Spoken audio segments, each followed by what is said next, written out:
Hi guys, in today's video we're going to look at what are intermolecular forces, van der Waals forces, dipole-dipole forces, London forces, and finally an exam style question. So what are intermolecular forces? Well, in previous videos we learned how compounds can contain either ionic or covalent bonds. Now that means that the bonds are within our molecules or within our compounds.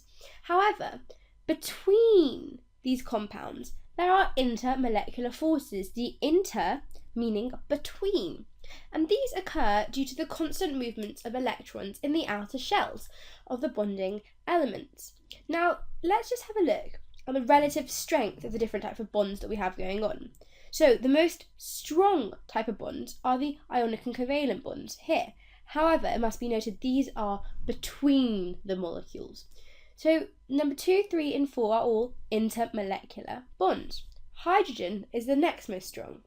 Now, hydrogen bonds are special types of bonds that we will cover in a separate video. Today's video we're going to cover permanent dipoles and London forces. And as you can see, London forces are the weakest type of bond. And permanent dipole forces are slightly more strong, but still relatively weak.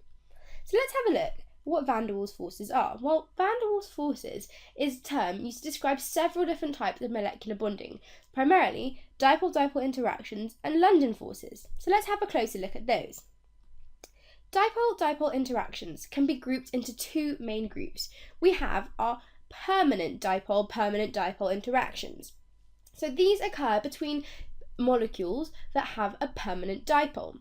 In our previous video we discussed that when you have two elements bonded together that are different, like here when you see in HCl, there will be a difference in electronegativity. You'll have one element that is slightly more electronegative and the electrons will be drawn more to that. And when you have this sort of difference in charge, we have what is called a permanent dipole present. So each of the molecule will have a slightly positive and a slightly negative end.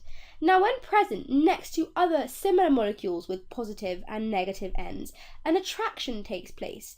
And this attraction is called the dipole-dipole interaction. Now you can think of it a little bit like bar magnets with a north and south pole, and opposites will attract each other. Hey guys, to continue watching this video and unlock hundreds of other super concise and exam board specific A-level chemistry videos, click the button.